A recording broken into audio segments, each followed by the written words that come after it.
Everyone, કેમ છો? જય શ્રી કૃષ્ણ. ચલો આજે ઘરે પિઝા બનાવીએ. તો એના માટે મેં બધી જ પ્રિપેરેશન કરીને રાખી છે. રેડીમેડ પિઝાના બેઝ લાવી દીધા છે. બહુ ટાઈમ પછી હું આજે ઘરે પિઝા બનાવું છું. તમે પણ ઘરે પિઝા બનાવો છો કે એ પણ મને કમેન્ટમાં કહેજો. જો pizza pasta sauce, mayonnaise, cheese બધું જ લાવીને મેં રેડી કરી દીધું છે. અને હું જે મોઝરેલા ચીઝ યુઝ કરું છું એ અમૂલનું યુઝ કરું છું. તમે કઈ યુઝ કરો છો એ પણ મને કમેન્ટમાં કહેજો.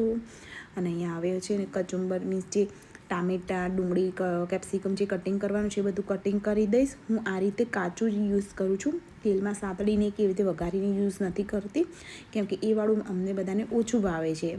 ડાયરેક્ટ જ આ મોટા મોટા પીસ કટ કરી દઉં છું. ડાયરેક્ટ જ પિઝાના બેઝ ઉપર જ આ રીતે કાચા જ રાખું છું, કેમ કે એ વાળું ક્રન્ચી બી લાગે ને સરસ પણ લાગે છે. એટલે સાતળેલું ઓછું ભાવે છે. તમે લોકો કેવી રીતે યુઝ કરો છો એ પણ મને કહેજો. અને તમારે આ ટાઈપના પિઝા બનાવવાની રેસીપી જોઈતી હોય તો પણ મને કમેન્ટમાં કહેજો. જો હવે હું અહીંયા કેપ્સિકમ પણ આ રીતે કટિંગ કરી દઈશ. પણ કેપ્સિકમના પીસીસ હું આ ટાઈપના નાના નાના ઊભા કટ કરીશ. મીન્સ કે નાના એકદમ ઝીણા કટ નહીં કરું. આ રીતે જો ઊભા જેમ રેડીમેડ પિઝા લાવીએ છીએ એમાં જેમ પીસ હોય છે કેપ્સિકમ, એ રીતે જ અહીંયા મેં કટિંગ કર્યા છે. એકદમ ઝીણા કટિંગ નથી કર્યા. એટલે અને ખાવામાં પણ જ્યારે પિઝા ખાઈએ ત્યારે આના જે ક્રન્ચી પણ લાગે એટલે મજા પણ આવે ખાવામાં પણ. તમને વેજીટેબલ પિઝા ભાવે છે કે નહીં એ પણ મને કહેજો, કેમ કે અમે ઘરે પિઝા બનાવીએ ને એટલે આ ટાઈપના હું વેજીટેબલ જ બનાવું છું. પછી બધું કટિંગ કરીને કમ્પ્લીટ કરી દીધું. પછી એક બાજુ જો અહીંયા ખીચડી બનાવવાની તો ખીચડી બનાવી. પછી એક્સ્ટ્રા વાસણ થયા હતા તો બધું ક્લીન કરવાનું હતું. તો અહીંયા એક બાજુ ખીચડી જે બનાવી હતી થઈ ગઈ હતી. અને જો વાસણ બધું સાફ કરીને મેં ક્લીન પણ કરી દીધું છે. જો બધું ક્લીન હોય ને એટલે મસ્ત લાગે રસોડું, અને કામ પણ કરવું ગમે. તમને કેવી રીતે કામ કરવું ગમે છે એ પણ મને કહેજો, કેમ કે હું સાઈડમાં એક્સ્ટ્રા કામ હોય તો જોડે જોડે કરતી જ રહું છું. અને જો ખિયાસ છે ને બહાર એના દાદા અને પપ્પા જોડે બહાર ગયો હતો આજે ગાર્ડનમાં, તો એ આવી ગયો હતો. આજે વિશાલને પણ રજા હતી તો સાથે એ પણ ગયો હતો. બાકી એના દાદા અને ખિયાસ બંને જ જાય છે ગાર્ડનમાં લપસણી ખાવા માટે. એને બહુ ગમે છે એટલા માટે. તો એ ઘરે આવી ગયો હતો અને રસ્તામાં વિશાલે કીધું કે મમ્મા ઘરે પિઝા બનાવે છે. જો કેટલું એક્સાઇટમેન્ટ. ઘરે આવીને પહેલાં તો રસોડામાં જઈને એ જ જોયું એને કે મમ્મા શું બનાવવાની છે. કેમ કે જો એને કંઈ બી નવું બનાવું ને એટલે એક્સાઇટમેન્ટ જ હોય. અને એમાં પિઝા આવું બધું બનાવું એના માટે હું ઘરે અલગથી બનાવું છું. પણ આ રીતે ક્યારેક બનાવું મેદાનો તો ક્યારેક એ પણ ખાઈ લે. એવું કંઈ પણ રેગ્યુલરલી ક્યારેય અમે એને આપતા નથી. અને જો પિઝા બનાવતા પહેલાં હું છે ને પિઝાના બેઝ છે ને આ રીતે એક સાઈડ શીખી લઉં છું. અને આ જો ખિયાસ તો હંમેશાની જેમ મારી સાથે જોડે બેઠેલું જ હોય, કેમ કે એને આવું કંઈક બનાવું ને એટલે એને જોવું જોઈએ કે શું કરું છું. તમારું બેબી પણ આવું કરે છે કે નહીં એ પણ કમેન્ટમાં કહેજો. અને જો આ રીતે થોડો શેકી લેવાનું. જ્યારે પછી હવે પિઝા બનાવીએ ને ત્યારે જ એનો જે બેઝ છે ને એકદમ કડક થાય ને એટલે ક્રિસ્પી લાગે તો બહુ મજા આવે. એટલા માટે હું થોડો પહેલાં બધા જે બેઝ છે ને બધા શેકી લઈશ આ રીતે ધીરે ધીરે. અને વચ્ચે જો ખિયાસ મને આ રીતે હેરાન પણ કરતો હતો, કેમ કે એને બધું જોવું પણ હોય ને બધાને ટચ કરવું પણ જોડે ગેસ જોડે હોય ને એટલે મને બીક લાગે.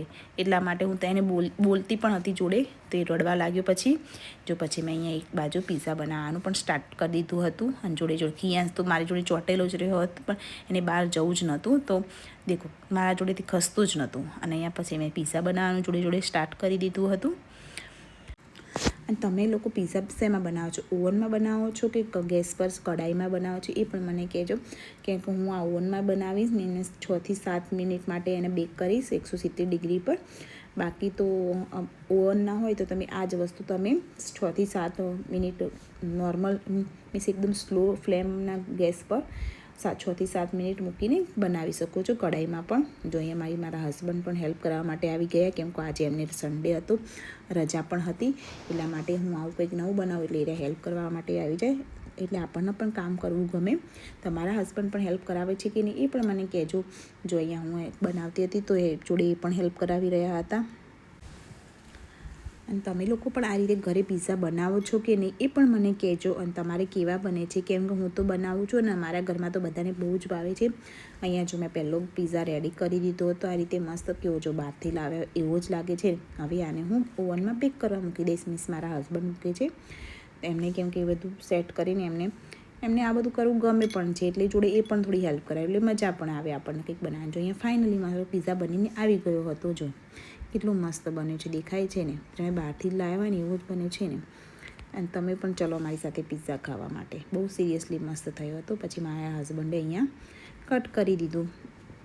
પહેલાં હું મારા સાસુ સસરાને બધાને જમવા આપી દઈશ, એના પછી ખિયાંશ પણ જમી રહેશે જોડે જોડે, અને લાસ્ટમાં હું અને વિશાલ જમીશું. જો અહીંયા ખિયાંશનો બનાવ્યો ને તો મેં ખિયાંશનો અલગ બનાવ્યો તો પનીર ને એ બધું નાખીને, તો એનો વેઇટ કરતો તો એને ઉતાવળ આવી હતી કે મારો ક્યારે આવશે, એટલે જો રડવા પણ લાગ્યો હતો એને, કેમ કે ક્યારનું એને આ ઘરે આવ્યો ને ગાર્ડનમાંથી ત્યાંનો એ રાહ જોઈ રહ્યો હતો. તો અત્યારે જો એનો પિઝા બની રહ્યો હતો, જ્યાં સુધી એનો બન્યો નહીં પિઝા ત્યાં સુધી એ ત્યાંથી ખસ્યો જ નહીં. તમારું બેબી પણ આવું કરે છે કે નહીં એ પણ મને કમેન્ટમાં કહેજો.